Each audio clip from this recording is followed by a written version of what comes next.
Hello friends, my name is AJ and welcome to my channel. This is part 2 of the in-depth review for Unit 3, which is Boolean expressions and if statements for AP Computer Science. And in this particular video, I'm going to be going over the practice test that I've associated with this unit. And I put that in the comment section below. I made it. It's 15 questions and then one kind of short answer, one free response question. It's definitely very helpful and it'll help you get prepared for in-class tests and also the AP exam. So without further ado, let's get started with number 1. All right, so number 1 of the actual review document, the review test that I made, says determine the output of the following code. All right, so I'm going to get my marker ready. So I said that integer a is equal to 7. And now I have integer b is equal to 87 modulus 7. And then I'm printing out the Boolean expression a is equal to b. So the first thing is I have to do some math to figure out what b is actually equal to. So if I do 7 into, and actually I'm going to make my marker a little bit smaller. So 7 into 87, right? And if you do the actual math here, so what is that going to be? That's going to be, I think, 12, right? 84? I think so. Yeah, 84, that gives me 3 as my result. So I now have 3. So I have 7 is equal to 3, right? Is that true? That's not true, right? That's not true. So therefore, the answer will be false, right? Because if it's true, it's going to result true. If it's not true, it's going to give me false, okay? Now I'm going to go over to number 2, right? I'm going to go over to number 2. So it says for number 2 to determine the output of the following code. I have, right, a is equal to 6, b is equal to a, so now b is equal to 6. And then I have a plus plus, and I'm changing the value of a to 7, right? I'm incrementing it by 1. It is a increment operator from unit 1. So now I'm basically saying, is a not equal to 6, right? That's what I'm printing. Is a not equal to 6? And a is value 7. So is 7 not equal to 6, right? That's true, right? 7 is not equal to 6. So therefore, it's going to result in true for me. So false and nothing would output and an error will occur, will be false here. All right. Now I'm going to go to number 3. Ooh, this is a De Morgan's laws problem. So it says, according to De Morgan's laws, which of the following statements is equivalent to the one below? And look at that. They give multiple options as well. So let's work through this. We have, let's see, not equal to x3 and y is greater than 2. Well, we can do the first step and we can distribute I'm saying distribute. It's not really distribute, but it's like that, right? You're applying the not operator, that's probably better to say, to all 3 parts. So it'll first be not equal to x over 3 or not equal to y greater than 2, right? This would be x less than 3. And remember, because I am putting the not operator on and, it turns into or. So now I have this. I have basically not x less than 3 or not y greater than 2. And so if you look at my options right here, there is one option that matches, right? So this expression is equal to this expression using De Morgan's laws. So therefore, 2 is correct. But now we can distribute this one more time further. And by taking my not operator and putting it on both of these. So I then, remember, I changed the signs. So less than becomes greater than or equal to, and greater than becomes less than or equal to. And that was explained in the last video. So I then have now x is, because I have less than, it becomes greater than or equal to 3. Or y, because I have greater than, it turns into less than or equal to 2.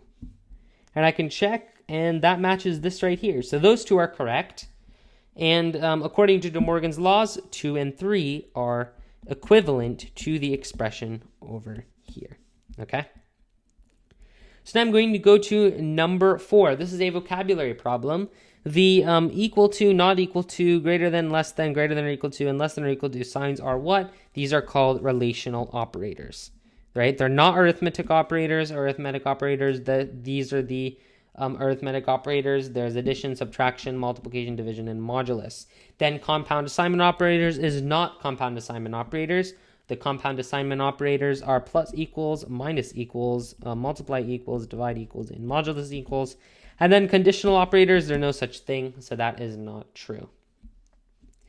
Number 5, which of the following are true about conditional statements? All right. So it says the first point, conditional statement interrupt the sequential execution of statements. This is true. Remember, if you remember in the last video about talking about control flow, right? When we actually have when we have if statements and else statements, right? Conditional statements, it does interrupt or disrupt that control flow by either adding certain things to run only when certain conditions are true, or vice versa. Therefore, it does interrupt or disrupt that sequential execution in some way. Then the next thing, the code inside of an if statement may not always run, right, in a program. So essentially, right, configuring code usually will be outside of one. Let's read that again. The code inside of an if statement may not always run in a program. So essential, configuring code usually will be outside of one. So basically what I'm saying here is because there is code, right? Because the code in an if statement doesn't always run, then the essential code that you need to make your program actually work should be outside of one, right? And that's true. What I mean by that is, let's say I'm connecting to to the internet to get some data, right? And that data is going to be used everywhere in my program. I don't want that to be in an if statement where something may go wrong and it may not actually run, right? And it has to be outside in a statement because it's essential and it's it's configuring something for my actual program. Therefore, it should be outside of an if statement. And then 3, if statements affect the control flow by executing different statements based on the value, right? That is definitely true. So 1, 2, and 3 is correct here. All right. Now I'm going to move to number 6. In order for there to be output from the code below, what does the value of this need to be? Well, if I have an equals, right, then both sides of my equation should be balanced. If you remember even from math, right, this side should equal this side. So can I solve for one of the sides, right, to get the other side? Well, I have a, right, I have the value of a, so therefore I can solve for this side of my expression. So modulus, again, finds the remainder. So the remainder of 24 divided by 5, 5 goes into 24 4 times. So I subtract 20 and I have 4. So 4 is my remainder. So then this is equal to 4. So now what I'm looking for is what number, modulus 7, is equal to 4. So over here I can do it. Well, I can do 7 modulus 7. That's 0. So that's not correct, right? 26, so 7 modulus 26. 27 goes into 26 3 times, minus 21. That leaves 5 as my remainder. I want my remainder to be 4, therefore this is not correct. Then I have 7 into 53, right? 7 goes into 53 7 times, minus 49. That leaves me with 4 as my remainder, and that's what I'm looking for. And of course, we'll just check, as good test takers, we always check all the other answers, right? So 77 divided by 7, this goes in evenly 11 times. So this is minus 77, 0. Therefore, my correct answer is C, right? Because A modulus 5 or 24 modulus 5 is equal to 4, and that's equal to 53 modulus 7, which is equal to 4. All right, now I'm going to look at number 7. Which of the following is false about the following code? And this is something that's very interesting. I literally say if false. All right. Now, if you think about it, when I usually do an if statement, like let me actually go up to a previous problem, which has something like this. Let's see. Well, I guess we can just use this right here. When I have a if statement, right, I usually have if and then some sort of expression and then I have some code, right? Now, that either equates to true or false, right? I get the value of this before that it's actually, runs that if statement. So what do I mean by that? I mean that, let's say I have an if statement, right? If 2 is equal to 2, right? Then you do stuff. This really is telling me if true, right? Then do something. So if I have if false, and I want my condition inside of my if statement to be equal to true, then this code is just not going to run, right? Ever.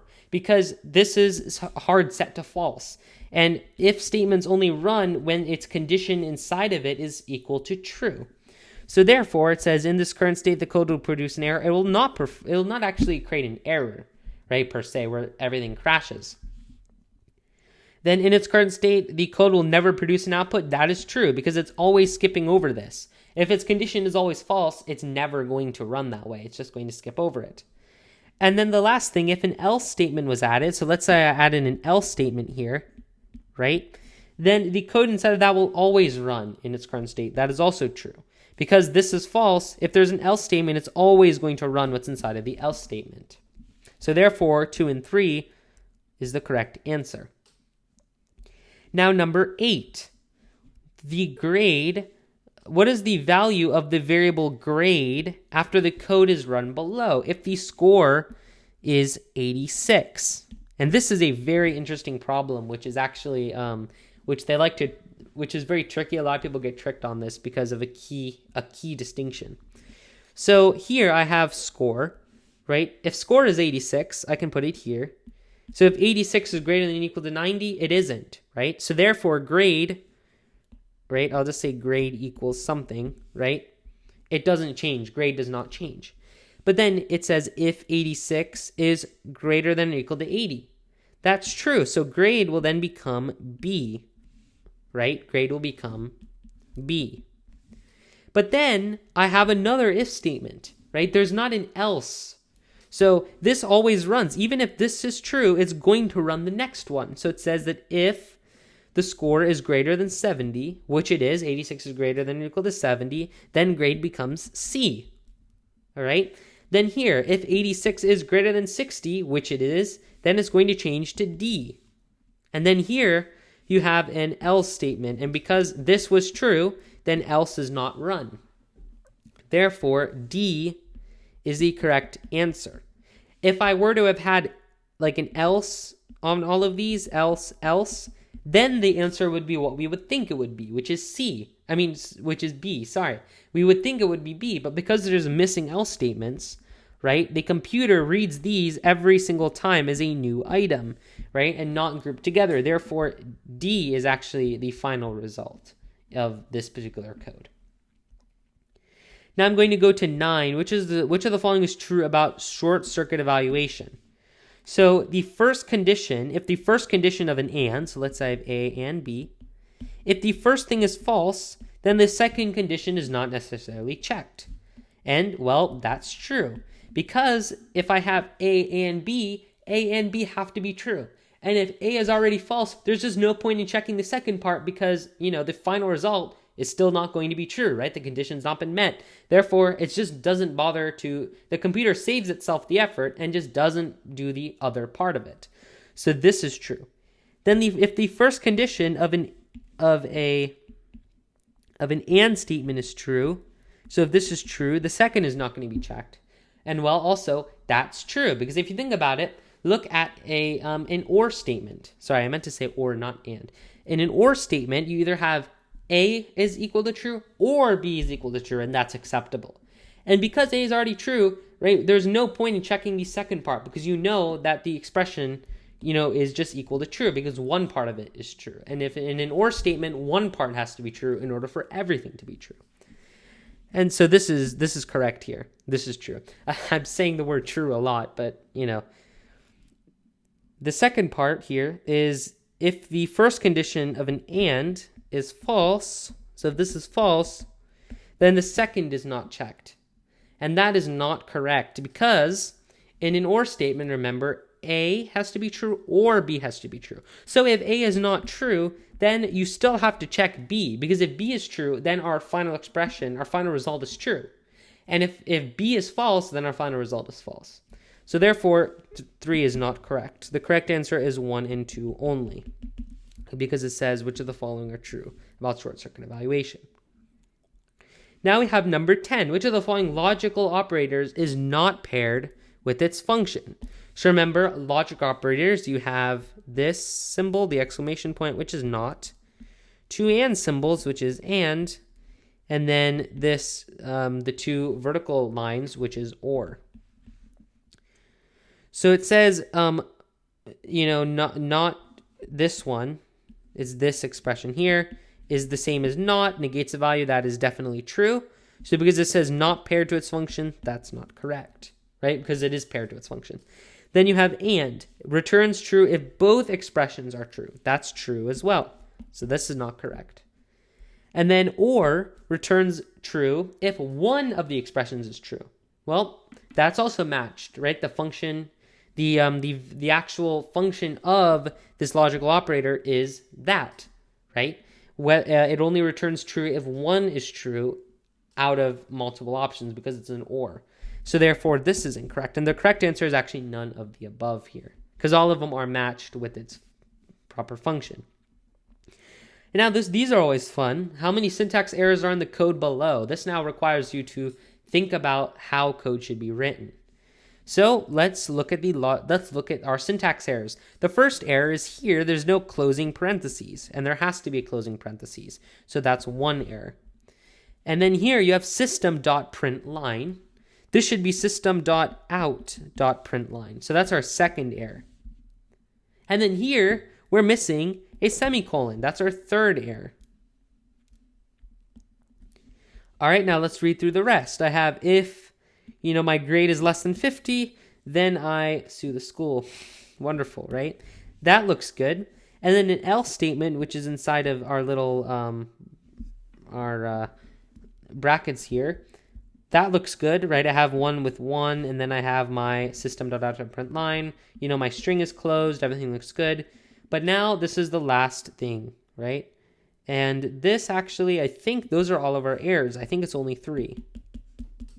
So I have one here, 2. So I have 1, 2, 3. And then remember my else is paired with my else. There's actually one more, which is this else statement is not paired with a closing brace or parentheses. So actually, there are 4 errors here. It's always helpful to check your work because there's always something that you may miss. So in this case, our missing brace, right? Opening a brace always has to go with a closing brace. Our closing brace was missing here, so that is an error. Number 2, determine the output of number 12. Determine the output of the code below. So I have A, which is 7, and then I have B, which is 5. If B divided by A is greater than 0, remember 5 divided by 7, an integer division is going to give me 0 because it's integer division. The actual decimals truncate. Remember that. The reason I know it's integer division is because both of my data types say it's an integer. So if I were to do 5 divided by 7 as an integer 5 divided by integer 7, that's going to give me integer 0. So if 0 is greater than 0, right, then you're going to print out this. Well, 0 is not greater than 0. So hello doesn't print. But remember what I said at the end of the lesson in the last video. If I have a one-line if statement like this, then only that one line is part of the if statement. This line here is its own thing. It's not part of the if statement. So therefore, even if this condition is false, world is still going to print out. And I even I threw in a little trick there because it's actually on the same indent, right? Again, code, you can have any indent you want. So technically, of course, you should do proper indenting. I'm not saying don't do proper indenting. I'm just saying that, it's technically not incorrect, right? There's not going to be an error if you don't indent it properly. This isn't Python, okay? So here, just because I have that indent, that's just to throw you off. It doesn't mean that it's actually part of my if statement, okay? Number 13, now which of the following is equivalent to the following code statement? So this is one that's very interesting, and you have to think through this one. So it says that if x is greater than 3, then I'm going to multiply x by 4. And if x is greater than 12, x equals 8. Well, let's put in a test case, right? So let's say I put in 4 here because 4 is greater than 3. X now becomes 16 because I do 4 times 4. And if that's greater than 12, it's going to print out 8. And if you think about this, if you really start to think about this, what I'm doing is I'm saying 3, if it's greater than 3, but then I multiply it by 4, and then I check if it's greater than 12. 3 times 4 is 12, which means that any time it runs this if statement, the next if statement is also going to run. Therefore, the correct answer is C. If x is greater than 3, x will equal 8, because this if statement always runs when this if statement runs. So these can be combined together and it will become concise. All right. Now, number 14, determine the output of the following code. In fact, let's look here. I have A, right, I have A, B, and C. So the first one is A equals B. Obviously, hello is not the same as hi, regardless. And then also you have to remember that when we're comparing objects, we're comparing its location. So because A and B are stored in different locations in RAM, then the first result will definitely be false. So everything that says is true, that's wrong. And now we have our second part, C is equal to A. Well, because I'm saying C equals A, they're referring to the same location in RAM now.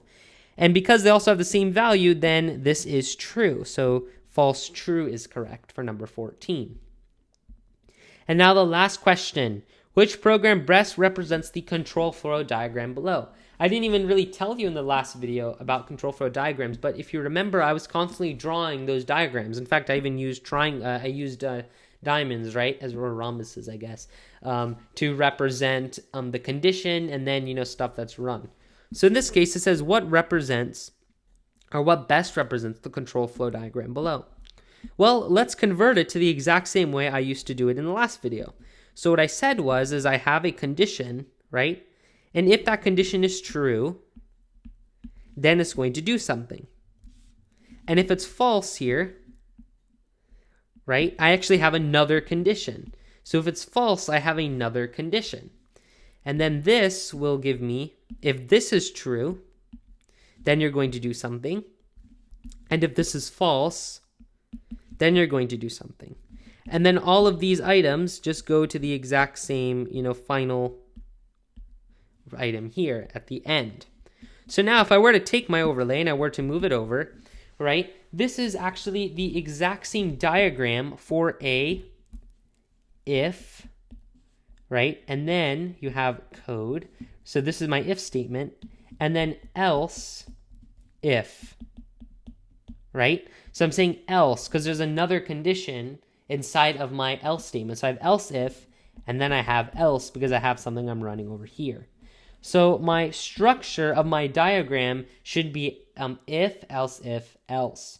And you can see there are a bunch of different things here. I have if, and then I have another if, else, else. That's not true.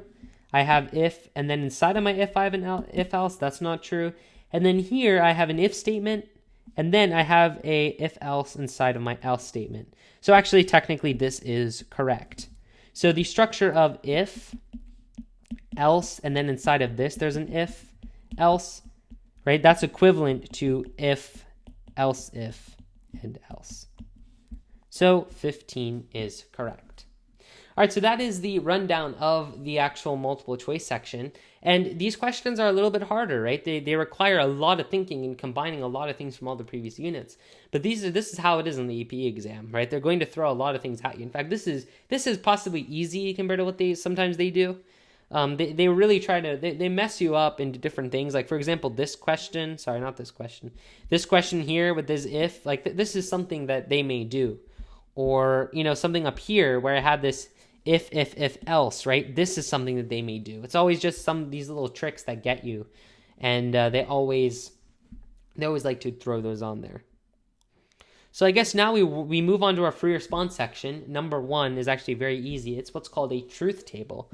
So basically a truth table has A and B, which T, right, represents true, and F represents false. And then I have A and B. So then I literally just fill in the table based on what's in my header. So my header here says not A, right? So what I do is I take A, and then I put not A, so not true, right? And not true is false. So I put false here. I'm basically doing this operation on whatever value is in my row for my A column. So then here, not true is also false. Again, not false is true, and not false is true. Right? Pretty simple. Now the next one is A and B. So is A and B true? Well, I have true and true. So A is true and B is true, so that means A and B is true.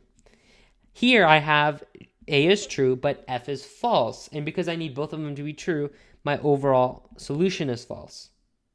Here I have A and B. The first thing is I look at, well, A is false. And remember, according to short circuit evaluation, if I have an and expression and the first thing's false, the entire thing's false. I don't even need to bother checking the second part. And then here I have, A and F are just both, or A and B are just both false. So therefore, this is false. And now I can do my OR operator. So my OR operator, I do something very similar. A or B. If A or B is true, then this is true, right? In this case, A is true, right? In this case, B is true. And in this case, both are false. So therefore, my final result is false. So that is the full filled out truth table. And now the second thing is using the grading scale, right? So an A is 90 to 100, B is 80 to 89, 79, 69, 0 to 59. Write a program that takes in the double variable my grade and prints out the letter grade earned. You have to use conditionals in your answer.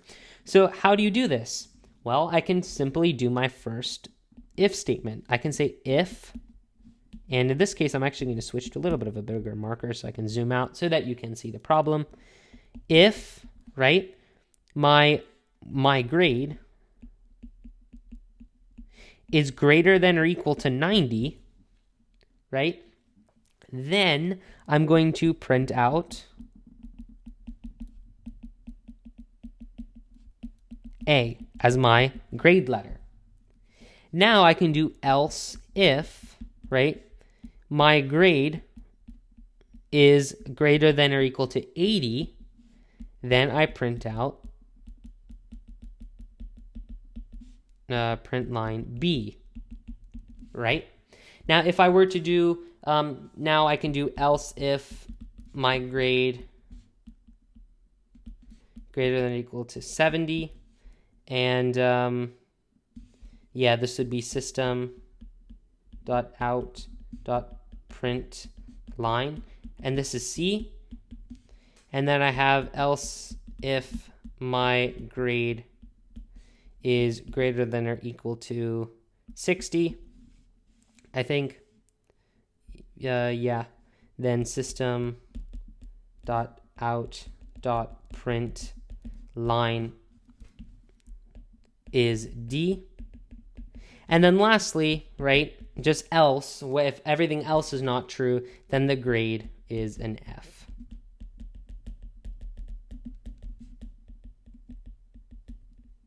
And that is my final program. And we can kind of test it using logic here, right? Let's say my grade was an 86, right? 86. I say if this is true, which it isn't, then I do my else if, and because this is true, I then print out B. And because I have else in front of all these, right, that only specifies to run if this original condition before it was false, and because it was true, nothing else runs. So this is the correct solution and possibly the best solution.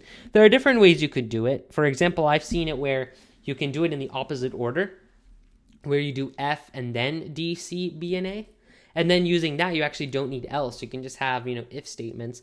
I don't really recommend doing that. This is a pretty foolproof way to create to answer this question using just if statements and if else statements and going in logical order as to the grading scale. All right, so that is the practice test for Unit 3, Boolean expressions and if statements. I hope you did well. It's definitely going to be very helpful. These type of questions you may see in various places, such as, on an in-class test, or like, on the actual AP exam, or on a final or something.